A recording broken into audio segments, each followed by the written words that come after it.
and welcome to Scale Your Sales podcast, listed in 2020 as number 8 of 42 best podcasts for every sales professional. I am your host, Janice B. Gordon, the customer growth expert and author of Business Evolution, Creating Growth in a Rapidly Changing World. I created Scale Your Sales framework to develop leading edge capabilities to secure, retain, and grow key customer relationships for long-term value and partnership. Join me each week to learn from amazing B2B sales and business experts and influencers. Tune in for actionable insights and strategies. Are you ready to scale your sales? My next guest is Heidi Solomon.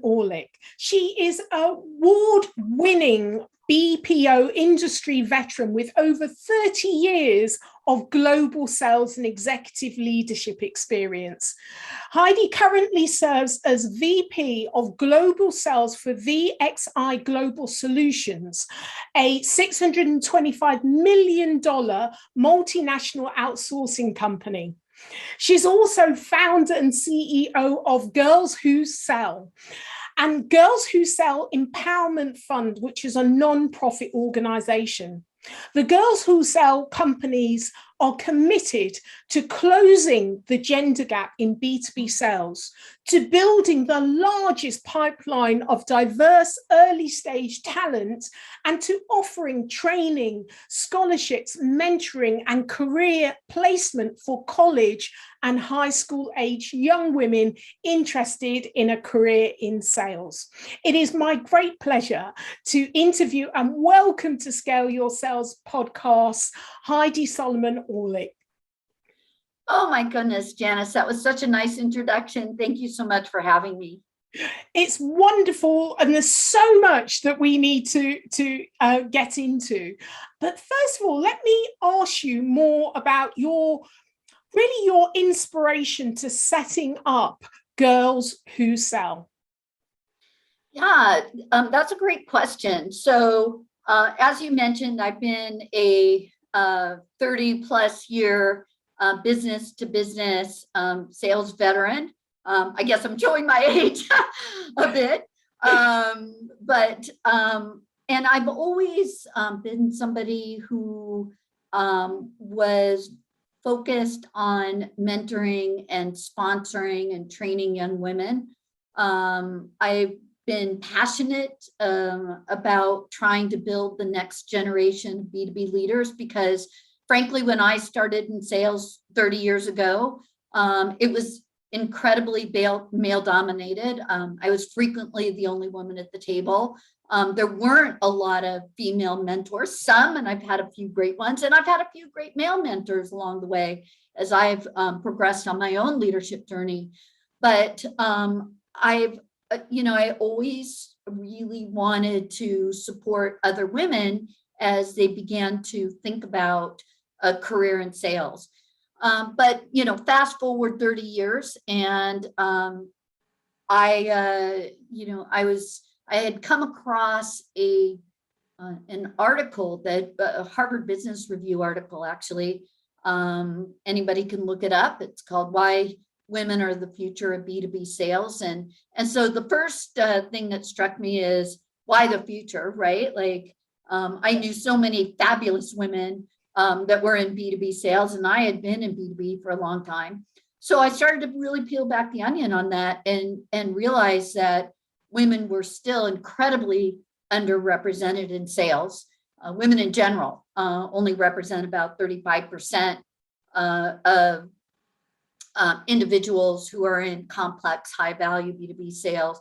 And then once you start overlaying other kinds of statistics like women in leadership or women in certain industry sectors like tech sales, or any kind of diversity statistics like women of color, the numbers just get progressively more dismal. And yet women have the innate skill set and personality traits to be successful in sales. And that's what the article spoke about.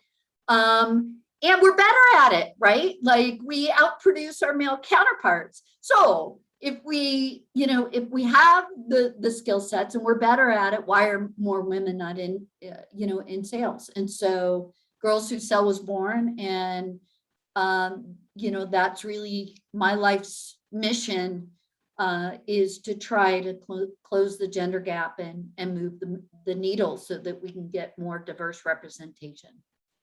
So why focusing at the kind of college level, the entry level? Yeah. So as I started to do the research on the launch, and I realized that there were a lot of great companies doing work with women who were already in sales, right? So they were in B2B sales, wanted to pivot to sales leadership, or whatever. There were training, there were a lot of training organizations and other companies that were supporting this. What I continued to hear over and over again as I spoke to corporations and as I spoke to women who were in sales were a couple of things, Janice. One was women just fell into sales, right? Like sales was not necessarily an intentional career choice. And so they fell into sales, and I was like, how do we solve for that, right? How do we begin to make B2B sales as an intentional career choice and begin to dispel some of the myths and misconceptions about what sales really is and why sales is a great career for women? So that was the first thing. Second thing is I was speaking with companies in a wide range of companies, from small organizations to Fortune 50 organizations. There's a huge pipeline issue, right? And so while an organization may have a commitment towards diversity hiring and diversity, equity, and inclusion, they're really having a hard time sourcing qualified candidates. And so I thought, how do we, I began to think, how do we solve for the pipeline issue? So that was the second thing. And then the third thing is I feel like the youth are our future, right? There's so much work that's being done around STEM, which is fabulous, right? Amazing. But why couldn't we do the same thing that's happening in STEM for individuals that may not want a career in STEM? Maybe they want to sell for those technology companies or those engineering companies. So I set out to kind of do the same thing. So plus I love just working with you. They're our future, right? So selfishly, totally selfishly, I love working with high school and college age women who are going through such an important time in their lives, really trying to figure out what their career path is. And so if I can, influence that in a positive way, even if they self-select out of sales and decide that sales is not for them, that's fine too. But sales is a life skill. So regardless of whether you end up in a career in sales or not, you will always learn. You will always use what you learn. I think you're absolutely right. And it's such an interesting area, in that anyone that works in sales, if it may be a transition to somewhere else, but actually the ability and the skills that you pick up are business skills. It's many people leave a school, college, and they don't understand the business world. And the business world is the world you live in. It's how the economic system works. And not understanding that, having that kind of missing piece is critical, absolutely critical to progressing in your career and work, and understanding how that system works. So I think it's a great way to inspire people into the business world, even if they don't end up long-term in sales, just understanding that. So I think it's a great starting point. Yeah, what's interesting is, and I wish I had the numbers handy, but but maybe we can put them in the notes. But I actually just spoke at a conference recently and facilitated a panel that was called From Sales to the C-Suite, because actually sales, a career in sales, is second to finance in terms of the career path of women who are in the C-suite today. And then if you look at entrepreneurship, a lot of women, and I don't have the exact percentage handy, but a lot of women have come up through sales, because but what better way to learn everything about a company and about a company's culture and their customers. I mean, sales is the lifeblood of a organization. Without it, a company is not going to survive. So you're right. I mean, I think not only does it provide a host of great things like financial independence and the ability to sort of own your own career. You're kind of CEO of your own career, but you also have the ability to career path up to other executive roles if you choose to. You might not, but if you do, sales is a gateway. It's interesting how women in corporations were often pushed into being HR, into the HR field, maybe a bit of marketing, but not in what so-called serious functions that will move them up into C-suite. And then the other thing is about sales. You're absolutely right. You're CEO of your own career path, but it gives you that level of independence as well. So personally, you're CEO of your own personal life, because you can have quite a lucrative career path, and it gives you so many more options to actually choose where you want to go and what you want to do when you actually have the finances and you're independent. Yeah, I agree. And I don't want anybody listening, to get the impression that sales is easy, right? Because it's not. You have a quota and there's a lot of rejection, and it's not necessarily an easy path, but that's also why salespeople tend to make the most money in the company, right? We're well compensated, and I want to kind of reel back to dispelling some of the myths, because I think this conversation does play in. I think that there's a real negative perception on sales that you have to be some kind of used car salesman or Wolf of Wall Street type person. And actually sales has really evolved over time, and I think women in particular leveraging their innate traits and and being authentic to themselves as women, their ability to build relationships and solve problems, and attention to detail and nurture, and I'm not trying to put anybody into any kind of stereotype or box, but frankly, those are the some of the innate skill sets of women are what's important.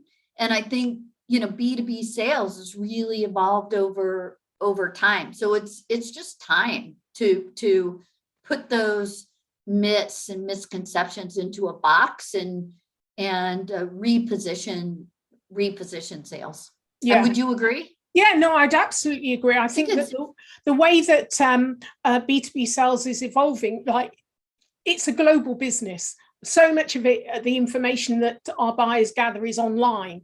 And so I think there's two aspects that have to be in growth if the organized sales organizations. One is that you've got to get gender parity within your sales team.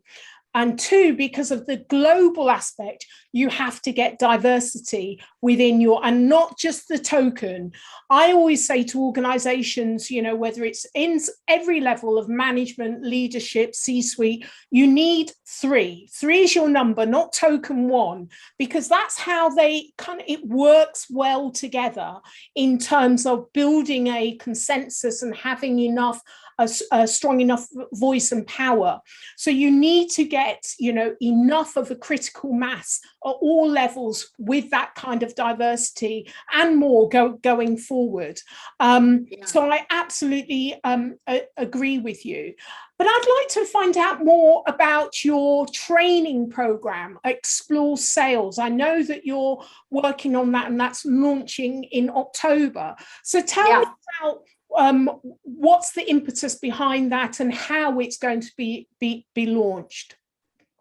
Yeah, so the hashtag ExploreSales program is the first of a series of trainings that we're going to be launching under the Girlz Who Sell umbrella. And it's pretty much exactly what the name says. It's trying to position sales as a viable and intentional career choice for young women. So in the training, we talk about, why sales, first of all. What is B2B sales? What are the career options in B2B sales? What are, why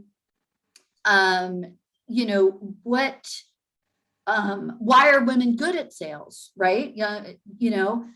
And then we begin to peel back the onion on these personality traits, because I was super intrigued as I was interviewing a lot of young women as we were launching Girlz Who Sell, and I talked to hundreds of women. I've talked to hundreds of women, literally. One of the things that I heard over and over again from high school age and college age women were that, sales is not for me, right? Because I don't have the personality for it. They might say, I'm shy, or I'm introverted, or I'm analytic, or I'm an extrovert, in the life of the party. It's a wide range, right? But to me, I think that there's a place for every single person to be successful in sales. And whatever that innate trait is, whatever your traits, and I understand that people are complex, right? That we don't fit in any single box. But whatever your authentic and your innate personality is, that's your superpower. And so what we do in this training is we've created to start 6 personality archetypes, sales personality archetypes. It's not a, personality assessment. It's not, but I worked with a group and some psychologists and things to really begin to understand what are some of the traits that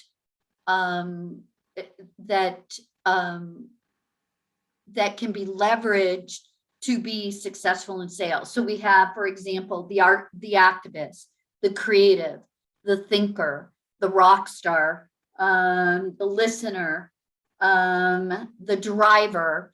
So we've created these kind of personality archetypes, and we begin to position, you can take this Girlz Who Sell personality quiz, identify what your key strengths are, and then we begin to educate women on how they can leverage those strengths to be successful in a career in sales. And at the end of the training, my hope is one of two things, right? They either go through it and say, sales seems pretty cool, right? It's something different than I ever expected it to be. Yeah, this could be something that I could really get into. I want to learn more. And then that would enable them to, step up and take the additional training programs that we're developing. Or they may say, you know what, I'm not sure sales is right for me. And they may self-select out, but I'm glad I learned more. Yeah. At least they're making informed decisions about a very important, very viable career option that is not positioned in high schools and colleges almost at all. Yeah. Yeah. So in October, you're doing the beta testing, and then you're accepting people to sign up for it. Is that right? That's what's happening? Yeah, so we're going to be doing a beta test of about 10 to 12 young women starting in October, just to get some feedback on the curriculum so that we can make any potential adjustments. And then we'll roll it out. So in October, maybe even mid-September, we'll start taking applications for our second and third cohort that will be signing up. And my goal is to begin to develop a pipeline of candidates. So partner with corporate sponsors, do career placement, even if it's starting in internships in some of these companies, but begin to, to develop this pipeline and begin to solve for the pipeline issue that we talked about earlier. And the young people in the pipeline, they're so much more informed and clearer about exactly where they want to go. So it's easier for organizations to identify, they want this type of archetype for this type of position, and sounds perfect. I look forward to, seeing how that all progresses, but we'll definitely put links in the show notes, for people that are interested in doing that. So I'd like to find out a bit more about you and your sales career. You're obviously really passionate about this and have mentored lots of people coming up in your career, but you're very successful in your own right. So talk to me about VX Global Solutions, delivering exceptional customer experience and customer care to world-leading brands. How does that all work? Yeah, so VXI is what's called a business process outsourcing company. For those who might not know, we work primarily with Fortune 500 companies who look to outsource their customer service, their tech support, their sales, and I consider it more of a complex technology sale as well, only because there are a lot of enabling technologies that we bring to the table to help drive exceptional customer experience, right? And, we're one of many competitors out there that work with organizations, but it's my job to forge relationships with prospects in certain industry sectors, right, that fit our ideal client profile. And, we consider these more new logo accounts. So I guess, for lack of a better term, I'm a hunter versus a farmer. So I reel in and bring in the new deals, and then transition that over to a very capable client services team, who then grows and expands the relationship with those clients based on us earning the right every day through performance to grow their business, right? Because you can only grow with a client if you're performing. But for me, it's really, the way that I approach new customers is really based on trying to build trust and build relationships. And my focus is always on trying to create solutions that are going to solve for my clients' or prospects' business challenges. And if I'm not able to do that, then I'll opt out, right? I will, if I'm not able to, to deliver on their objective. And so I've been very successful at it. I mean, over the 30 years, I've probably closed well over $1 billion in sales for other companies, but probably even more important to me personally than generating the revenue that I've closed over the years is I've literally generated thousands of jobs for individuals around the world. I mean, I've done business not only in the US, but in India and Egypt and South Africa and Tunisia and Morocco and all through Caribbean, Latin America and Philippines and everywhere. You name a country, I've pretty much done work in that organization, or in that country, which for me is sort of a cool part of my job, because I love diversity. I love learning about different cultures. I love working with people from all over the world. But what I love more is being able to create job opportunities, because the downstream effect of that on their families and on the economy is immeasurable. So, I sometimes say, I don't know that, what I'm doing is not brain surgery, right? Like, because I used to think, am I doing enough? I'm not changing the world, am I? But then when I step back and think about it, I'm like, maybe I am in my own little way, right? By creating thousands of jobs for people around the world. So that's what I do. And those individuals, help move the needle for the companies that they represent. I think that's a really interesting perspective, talking about in sales. Actually, what you do is creating jobs, creating livelihoods, and I think that must be part of your passion dynamic. That's the thing, one of the things that drive you. And I think it's really important. And women do this. I've interviewed a lot of women, over 50% on Scale Your Sales podcast, which is our goal. And they often have a driving purpose. It's, so sales is the conduit to get to that driving purpose. And I've discovered that a lot with women. That's the thing that gets them up every day doing what they're doing. And I think that is it's massive. It's why they love doing what they do. And it's not about the numbers. But I think I read in your briefing, the numbers will come if you love what you do and you do a really good service for your customer. And it's interesting, you also mentioned about you will, count yourself out if you cannot meet their objective. So what is it why do you think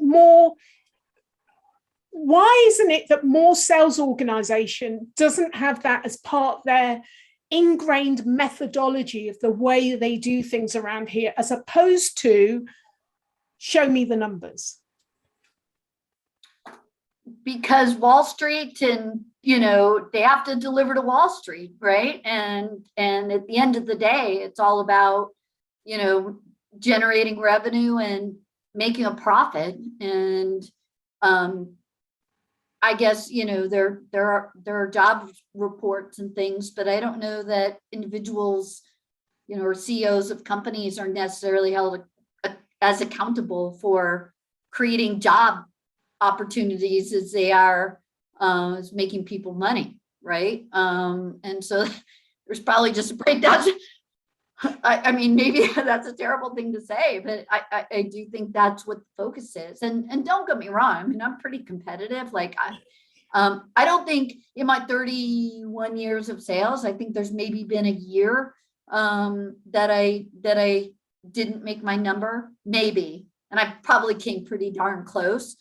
Even in the middle of the pandemic, right? I outperform my goals. So there is that part of me that, is competitive and is driven, but it's not, it's an internal thing. I can't explain it. It's like, I have to, I want to do this because I want to be successful.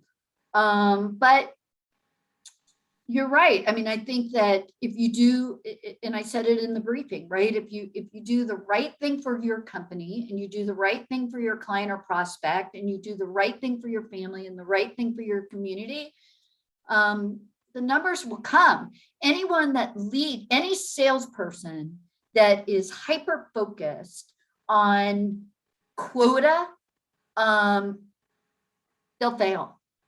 They will fail. And a client or prospect will smell it from a million miles away because they're not coming from a place of integrity.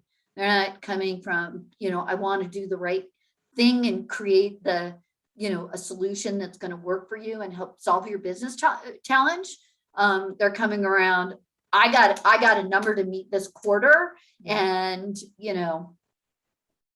listen, I've known companies that have gone and they're like, hey, we gotta close some business this quarter. We're going to give you a pilot for free.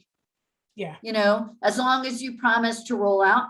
I just don't, I'm not about playing those games, right? Like, because what happens afterwards? Yeah. So yeah. I don't know. I've never put my numbers first. And somehow it worked, it all works out because I'm doing the right thing. Yeah.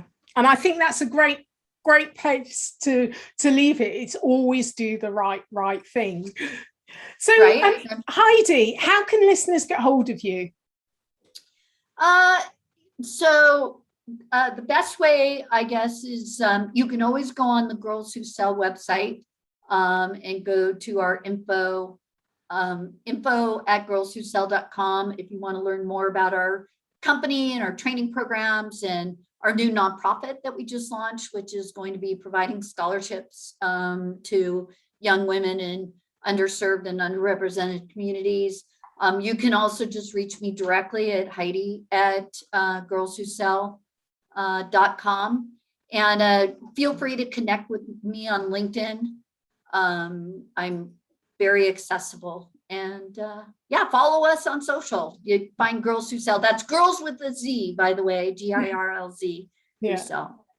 Excellent. Well, it's always a pleasure talking to you. You're so passionate, and I love the experience and what you're doing in creating a legacy, for other women to come out and really leverage, the benefit of your experience and mentoring through this whole organization. So thank you so much for being a guest on Scale Your Sales podcast, Heidi. Oh, thank you for having me, Janice. I really appreciate it. Thank you. Thank you for joining me on this episode of Scale Your Sales. Feel free to connect with me on LinkedIn or Twitter, Janice B. Gordon, to comment and share. I'd love it if you would leave a review on ratethispodcast.com/scaleyoursales. Please subscribe for more weekly expert insights to scale your sales.